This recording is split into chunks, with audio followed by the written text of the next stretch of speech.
오늘 말씀 신약 성경 갈라디아서 5장 13절 말씀. 신약 성경 갈라디아서 5장 13절 한 절 말씀만 보도록 하겠습니다. 제가 가진 성경으로 신약 성경 308쪽 정도 됩니다. 찾으신 줄 알고 저와 여러분이 함께 합독하도록 하겠습니다. 같이 읽어보겠습니다. 자, 시작. 형제들아, 너희가 자유를 위하여 부르심을 입었으나 그러나 그 자유로 육체의 기회를 삼지 말고 오직 사랑으로 서로 종노릇 하라. 아멘. 다시 한번 읽어보겠습니다. 짧으니까. 자, 시작. 형제들아, 너희가 자유를 위하여 부르심을 입었으나 그러나 그 자유로 육체의 기회를 삼지 말고 오직 사랑으로 서로 종노릇 하라. 아멘. 말씀의 제목을 우리 다 같이 한번 읽어보시겠습니다. 자, 시작. 서로 종노릇 하라. 서로 종노릇 하라라는 제목으로 함께 세우는 교회 10번째 설교이자 서로 종노릇 하라라는 내용으로 첫 번째 설교 함께 은혜를 나누도록 하겠습니다. 사도 바울이 쓴 편지 중에서 여러 편지 중에서 가장 강력한 문체로 복음을 선포하고 가르치는 책이 바로 갈라디아서입니다. 자, 그렇다면 바울이 매우 과격하면서도 직설적인 내용을 담아서 갈라디아 교회에 편지를 보냈던 이유는 무엇이었을까요? 크게 두 가지로 볼 수 있습니다. 자, 먼저는 교회 공동체에 침투해서 신자들을 미혹했던 율법주의자들과 함께 그들의 이단적인 가르침인 율법주의를 경계하기 위한 목적으로 이 편지를 썼습니다. 그뿐만이 아닙니다. 당시에 율법주의 못지않게 교회를 어지럽혔던 사상 중 하나가 영지주의로서 그 신념을 신봉하는 무율법주의자들의 방탕함을 꾸짖고 경계하기 위해서였습니다. 자, 이처럼 당시 교회들이 사랑과 믿음으로 그리고 복음의 정신으로 항상 충만했던 게 아니었어요. 무엇보다 기억하십시오. 예수님의 죽음과 부활을 통한 죄인의 구속과 구원을 온전히 신뢰하지 못하고 유대 종교처럼 종교 예식을 철저히 준수하고 선한 행실을 쌓아야 구원을 얻을 수 있다는 율법주의가 교회에 침투하여 예수의 복음을 직간접적으로 왜곡하고 호도했던 것입니다. 다시 말해 교회 안에 죄인의 구원이 예수를 통해 또한 예수의 공로를 통해 완전히 성취됐다는 복음의 교리를 은근슬쩍 부정하는 신자들이 자꾸만 유대 종교의 율법주의를 신봉하면서 종종 교회 안에서 논쟁과 분쟁을 일으켰던 것입니다. 게다가 비유대계 신자들에게 구약의 명절과 제사의식을 지키도록 종용했고 심지어 유대인처럼 할례를 받도록 강요하는 일도 빈번하게 일어났던 것이죠. 자, 그렇다면 다른 이단 사상인 영지주의는 괜찮았을까요? 그렇지 않습니다. 영지주의의 폐해도 만만치 않았어요. 즉, 무율법주의자들은 인간의 행위와 관계없이 은혜로 값없이 구원을 받았고 한 번 얻은 구원은 취소되지 않는다는 이 성경의 약속을 교묘하게 왜곡함으로써 물질 세계와 인간의 육체를 저급하고 무의미한 것으로 취급하면서 방탕한 삶을 조장하는 등 율법주의자들 못지않게 무율법주의자들, 영지주의자들도 교회에 적잖은 해악을 끼쳤습니다. 왜냐하면 죄인의 본성에 이 신념이 딱 들어맞았기 때문이죠. 그래서 어떤 신자들은 무율법주의를 신봉하면서 방탕한 생활을 버젓이 이어갔던 것입니다. 이처럼 두 종류의 이단적 사상이 갈라디아 교회를 어지럽혔었고 예수의 복음에 대한 왜곡과 훼손을 일삼았던 것입니다. 여러분 기억하십시오. 그때나 지금이나 교회는 외부의 박해로 변질하거나 무너지는 일보다 복음이 아닌 것을 복음으로 착각하고 신봉하는 내부의 교인들 때문에 스스로 타락하고 망가지는 경우가 훨씬 더 많았습니다. 그리고 오늘날 우리 교회도 마찬가지죠. 외부의 핍박으로 우리가 지금 흔들리고 위태롭습니까? 그렇지 않죠. 우리 스스로 망가뜨리고 무너뜨리고 있는 거예요. 다시 말해 예수를 구주와 하나님으로 영접하여 교회의 일원이 되었으나 유대 종교의 인습과 선민 사상을 끝내 벗어나지 못한 채 비유대인들한테까지 할례 등의 예식을 강요했던 율법주의자들, 그리고 복음과 성령으로 말미암은 자유가 아닌 은혜를 빙자하여 방종을 부추겼던 무율법주의자들, 두 종류의 이단은 각각 개인의 경건을 강조하고 무한한 약속을 신자들에게 약속했건만, 정작 율법주의자들은 신자들을 다시금 율법의 종으로 전락시켰고, 영지주의자들, 무율법주의자들은 육체의 정욕과 세상의 쾌락에 종노릇하게끔 신자들을 유혹했던 것입니다. 다시 말해 율법주의와 영지주의의 공통점과 문제는 대략 세 가지로 정리해 볼 수 있는데, 우선은 이것이에요. 하나님의 종이자 그분의 자녀로 부름을 받은 신자들을 또다시 율법과 정욕에 종노릇하는 존재로 전락시켰던 것입니다. 다시 말해 그들은 우리도 예수를 믿고 하나님 나라를 추구한다 하고 주장하면서 제자인 척했지만, 실상은 알량한 인간의 행위를 의지하고 세속적 유익을 추구하게끔 미혹하는 종교 사기꾼들에 불과했던 것이죠. 이것이 바로 그들의 첫 번째 공통점입니다.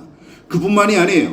지금까지 언급한 이들의 해악은 또 다른 해악으로 이어졌는데, 율법주의와 무율법주의의 가장 큰 해악은 무엇입니까? 이거예요. 삼위일체 하나님의 성품과 그 일하심을 깎아내리고 무시하는 것으로 나타났다는 것이죠. 그래서 율법주의자들은 죄인의 구원을 위한 삼위일체 하나님의 일하심과 그 성품을 무시하고 또다시 인간의 공로와 선행을 의지하게끔 신자들을 미혹한 원흉들이었던 것입니다. 또한 반대로 무율법주의자들은 하나님의 통치와 심판을 무시하고 타락한 죄인의 본성과 정욕을 따르는 놈들로서, 전자는 열심히 규칙을 지킴으로 구원을 얻는다 하는 식이고, 후자의 무율법주의자들은 우리는 이미 구원을 받았으니 내 멋대로 살아라 하고 부추기는 신념이었던 것입니다. 그뿐만이 아니에요. 십자가 죽음을 비롯한 예수님의 사역과 공로를 불완전하고 불충분한 것으로 깎아내리는 것이 율법주의라면, 무율법주의는 우리를 낳으시고 기르신 하나님의 은혜를 더럽히는 까닭에 악한 것입니다. 또한 율법주의는 성령님의 은혜와 도움을 외면하고 무시하기에 악하고, 무율법주의는 성령 하나님의 거룩하심을 거스르고 회방하기에 정죄받아 마땅합니다. 그리고 마지막으로 이 두 이단 사상의 공통점은 이거예요. 모든 신앙 행위가 자기 자랑과 제 이익으로 다 귀결된다는 점이에요. 다시 말해 하나님과 이웃을 섬기는 겸손과 자기 희생 등의 덕목은 여기서 도무지 찾아볼 수 없고, 대개는 제 이익과 안락을 최우선으로 삼는 까닭에 교만과 탐욕으로 점철된 행태를 나타내기 마련입니다. 그래서 교만한 율법주의자들은 노골적으로 사람들 위해 군림하기를 좋아할 뿐만 아니라 자기가 만들어 놓은 틀에 타인을 끼워 맞추기 위해 안달하는 모습으로 나타나기 일쑤였어요. 또한 무율법주의자들, 영지주의자들도 제 이익과 안녕을 가장 중요하게 여기는 까닭에 성경의 가르침이 그것과 충돌하면 여지없이 무시하고 제 고집대로 밀어붙이며 살아갈 따름이었습니다. 그러니까 이놈들도 교만하고 탐욕스럽기는 마찬가지라는 것이죠. 그런데 이 이단 사상의 신봉자들이 그 정체를 얼른 드러내지 않는 게 큰 문제였는데, 처음에는 같은 신앙을 고백하고 같은 믿음을 지닌 것처럼 행세하기는 했지만, 여러분 가랑비에 옷 젖듯이 서서히 다른 신자들을 유혹하면서 나중에는 큰 해악을 끼쳤기 때문입니다. 여러분 주변에 이단과 사이비 집단에 들어간 사람들의 특징이 뭡니까? 처음부터 정체 밝힙니까? 그렇지 않죠. 자기들도 알고 있는 거예요.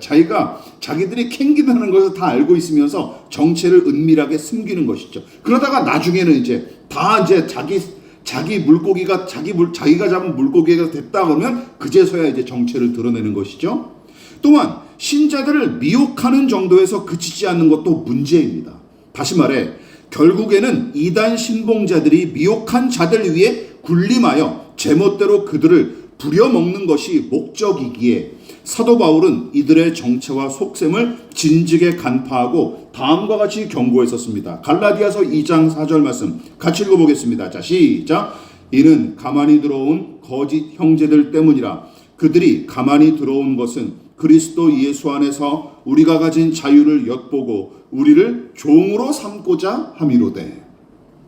이 구절에 언급된 거짓 형제들은 바로 율법주의자들을 가리키는데, 이들이 다른 신자들에게 할례를 받도록 꼬드기고 재촉했던 이유를 바울은 뭐라고 진단했던 거예요? 우리를 다시 율법의 노예로 만들기 위해서다 하고 신랄하게 비판합니다.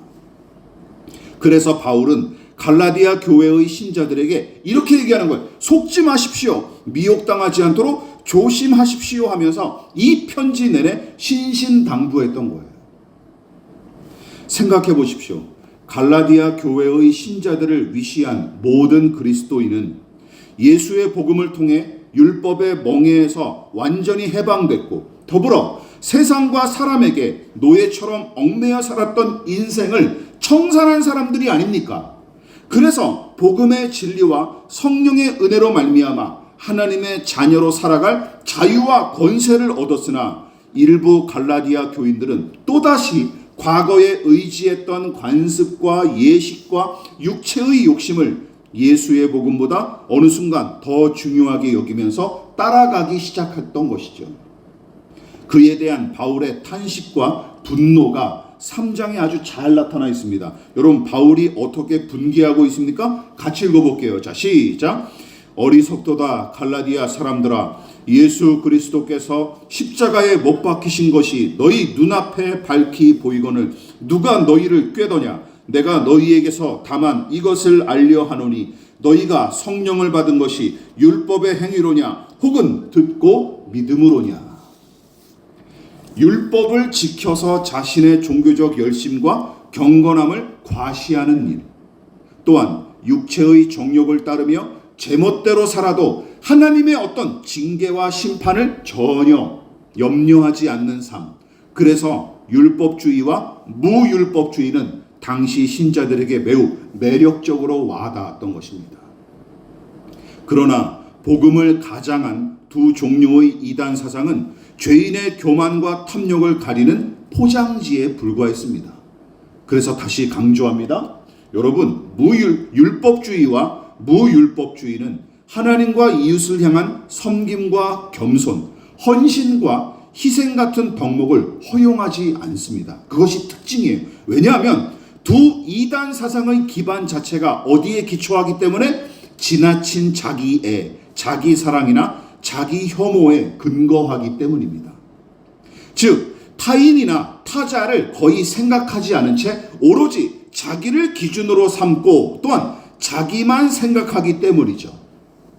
이런 특징이 있기 때문에 도무지 섬김이나 희생 그리고 헌신을 기대할 수가 없습니다.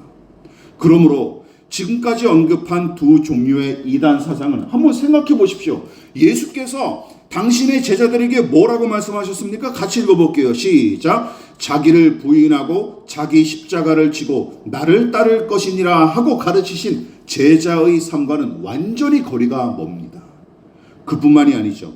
자기 애와 자기 혐오로 똘똘 뭉친 이단 사상의 추종자들에게 섬김과 자기 희생 따위는 절대로 환영받을 수 없는 게 당연하지 않습니까?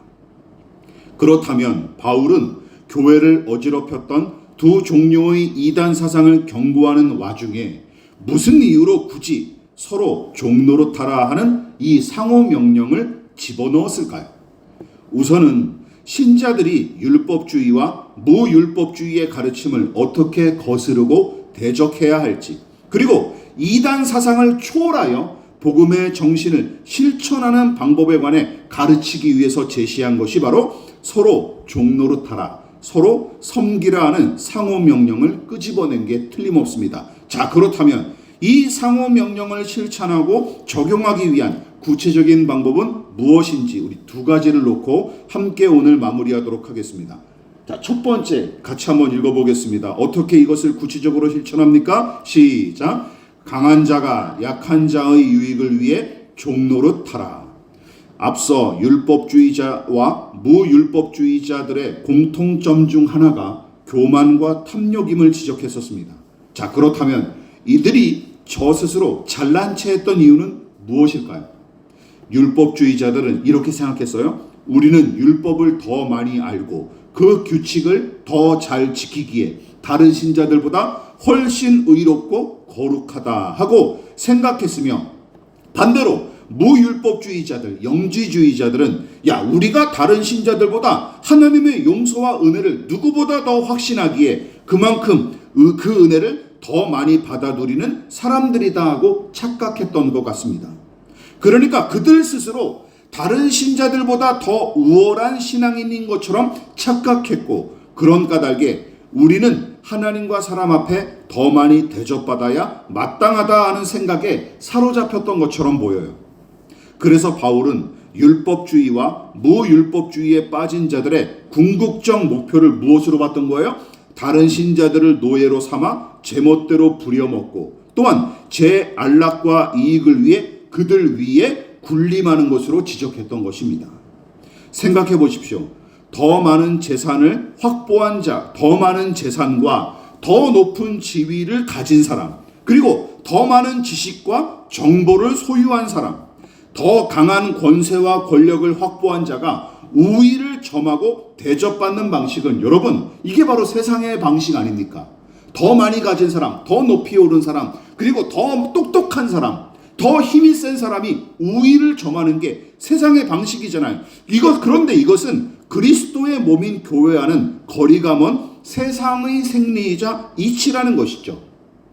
그러나 성경은 세상의 이 방식과 완전히 다릅니다. 자, 이 부분을 여러분 고정관념이나 그런 선입견을 깨버리셔야 됩니다.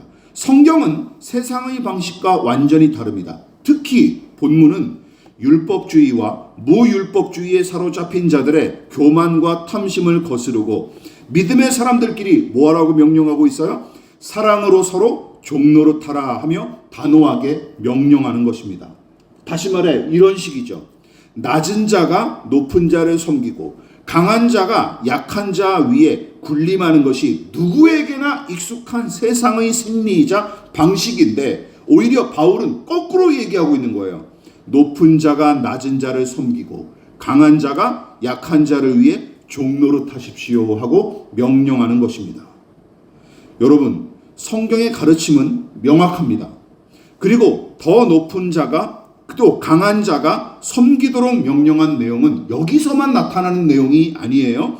다른 성경에도 빈번하게 등장하는 내용입니다. 고린도전서와 로마서를 같이 읽어볼게요. 자, 고린도전서 먼저 시작. 그런즉 너희의 자유가 믿음이 약한 자들에게 걸려 넘어지게 하는 것이 되지 않도록 조심하라. 로마서 15장 1절 시작.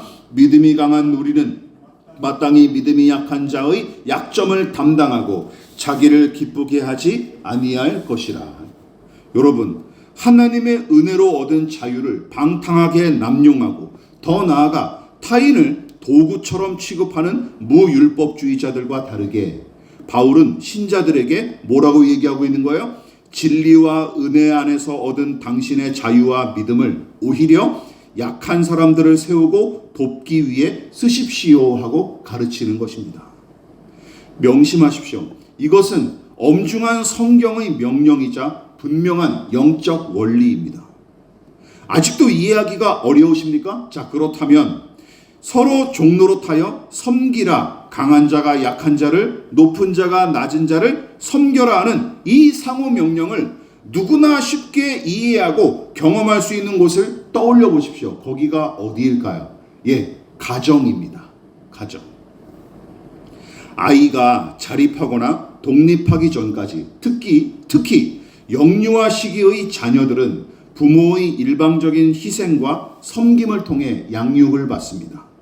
왜냐하면 왜 그렇습니까? 신체적, 정신적, 정서적으로 매우 취약하기에 타인의 돌봄과 양육이 절대적으로 필요하기 때문이죠. 즉 너무나 약하기 때문에 일방적인 돌봄이 필요합니다. 또한 부모가, 여러분 생각해 보십시오. 부모가 자녀보다 모자라거나 열등한 탓에 자녀를 섬기거나 돌보는 것입니까? 그게 아니죠. 그게 아닙니다. 부모의 지혜와 힘이 자녀보다 더 강하고 많으며 가정에서 차지하는 권위가 더 높은 게 사실이지만 도리어 강하고 높은 부모가 자녀를 종처럼 뒷바라지하는 게 이치 아닙니까? 여러분 기억하십시오. 그래서 이처럼 강하고 높은 자가 약하고 낮은 자의 종노릇하여 섬기는 이 상호 명령의 원리를 가장 명확하게 보여주는 사례가 바로 부모와 자식의 관계예요. 희한한 관계죠. 유일무이한, 세상에서 거의 찾아볼 수 없는 유일무이한 관계입니다. 강한 자가 약한 자를 섬기고 높은 자가 낮은 자를 섬기는 최초의 기관, 그리고 유일무이한 기관. 혹시 우리 교회는 가족 같다 하는 말을 쓰고 싶으십니까? 그렇다면 부유한 자가 가난한 자를 섬기고 강한 자가 약한 자를 위해 희생하는지 살펴보십시오. 그러므로 다른 사람의 약함과 모자람을 돕기 위해 서로 두 팔 걷어붙이고 나서는 교회가 그야말로 가족 같은 교회이자 하나님이 세우신 교회다운 것입니다. 취미생활 같이 한다고 가족 같은 교회가 되는 게 아니에요. 남들보다 하나님을 아는 지식이 더 많으십니까? 기도의 응답과 은혜를 남들보다 더 많이 체험하셨습니까? 여러분, 그것으로 상대방에 대한 정죄와 비판을 일삼거나 혹은 남을 깔아뭉개는 무기로 사용하지 않기를 부탁을 드리겠습니다. 오히려 그것으로 약한 자를 섬기십시오. 또한 본문은 이 상호 명령을 다음과 같이 적용하도록 명령하고 있습니다. 두 번째는 무엇입니까? 자, 시작. 사랑으로 서로 종노릇하라. 여러분 생각해 보십시오. 상대방의 종노릇하는 일은 사랑이 없이는 불가능합니다.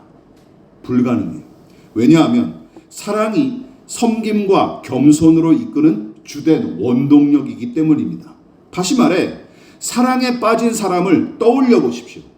사랑하는 사람 앞에 자신을 바짝 낮추고 그를 섬기기 위해 고군분투하는 모습, 여러분 그것은 억지로 할 수 있는 일이 아닙니다. 그만큼 사랑은 강력한 힘을 발휘하는 것이죠. 그래서 상대방을 진심으로 사랑하면 그를 위해 자신을 낮추기 마련이고 더 나아가 그 사람을 향한 희생과 수고를 기꺼이 감당하는 모습으로 나타나게 될 것입니다. 따라서 진짜 사랑하는지 알고 싶으십니까? 그렇다면 그 사람이 자신을 낮추고 기꺼이 나를 섬기는지 살펴보십시오. 나의 입장에도 마찬가지죠. 누군가를 사랑하고 있는지 내 마음이 궁금하십니까? 그럼 내가 그 사람을 위해서 얼마나 그 사람을 섬기고 또한 그 사람을 위해 희생하고 있는지 살펴보십시오. 그게 없다면 사랑하는 건 아니에요. 이처럼 진짜 사랑은 감정의 분출이나 충동적 행동으로 그치지 않습니다. 거기서 더 나아가 참사랑은 섬김과 수고와 희생으로 나타나기 마련이에요. 그러므로 종노릇하는 희생과 수고와 낮아짐을 전혀 찾아볼 수 없다면 그 사람의 사랑은 허울 좋은 명분이나 사기에 불과할 뿐 진정한 사랑으로 보기는 매우 어렵습니다. 그래서 바울은 이 상호명령을 기계적으로 지키는 잘못을 저지르지 않게끔 일부러 뭘 덧붙인 거예요? 사랑으로 라고 하는 조건을 굳이 덧붙여서 서로 종노릇하라고 권면했던 것입니다. 자, 그러므로 이 명령은 억지로 감당할 일이 아닙니다. 또한 자기 비하와 자기 학대를 일부러 부추겨서 남을 섬기게끔 명령하는 말씀도 아니에요. 앞서 살펴봤다시피 열등하고 모자라서 종노릇하는 게 아닙니다. 더 강하고 더 높은 사람이 약하고 낮은 사람을 돕기 위해 섬기는 것이죠. 그리고 이것이 영적 기관인 교회의 가장 두드러진 특징 중 하나여야 합니다. 예수께서 백부장의 하인을 고치셨던 독특한 사건이 누가복음에 기록됐는데 혹시 알고 계십니까? 흥미롭게도 서로 종노릇하라고 하는 이 갈라디아서에 기록된 상호 명령의 원리가 바로 이 이야기에 아주 고스란히 묻어나고 있어요.